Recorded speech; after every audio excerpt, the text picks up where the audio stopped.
यंदा 18 ऑगस्ट 2025ला श्रावण महिन्यातील शेवटचा श्रावण सोमवार आलेला आहे. तर यंदा 4 श्रावणी सोमवार आहेत. तर त्यातला शेवटचा म्हणजे 14 श्रावण सोमवार आहे. तर 4थ्या श्रावणी सोमवारची शिवामूठ ही जवस आहे.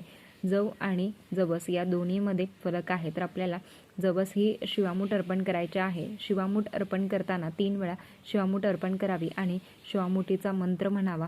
महिनाभर सेवा करणं शक्य झालं नाही किंबहुना कुठलीही श्रावण सोमवारचे रुद्राभिषेक करणं तुम्हाला शक्य झालं नाही तर शेवटच्या श्रावण सोमवारी आवर्जून रुद्राभिषेकची सेवा आपल्याला घरात झालीच पाहिजे.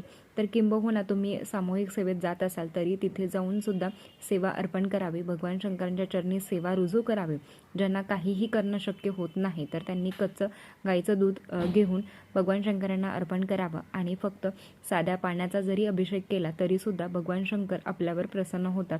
परमेश्वराला हीच प्रार्थना करावी की आयुष्यात आलेले दुःख संकट तर हे पेलवण्यासाठी मला ताकद दे. आणि अर्थात बघा भगवान शंकरांची सेवा ही कापूर आरतीशिवाय अपूर्ण आहे. तर शेवटी आपल्याला कापूर आरती करायची आहे. त्याच्याबरोबर शिवलीलामृताचा 11वा अध्याय पठण करायचा आहे. शिवचालीसा तुम्हाला पठण करायचा आहे.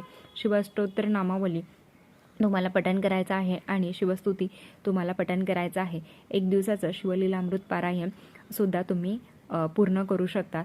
तर सेवा करू शकता. अधिक माहितीसाठी खाली दिलेल्या लिंकवर क्लिक करा. धन्यवाद. श्री स्वामी समर्थ.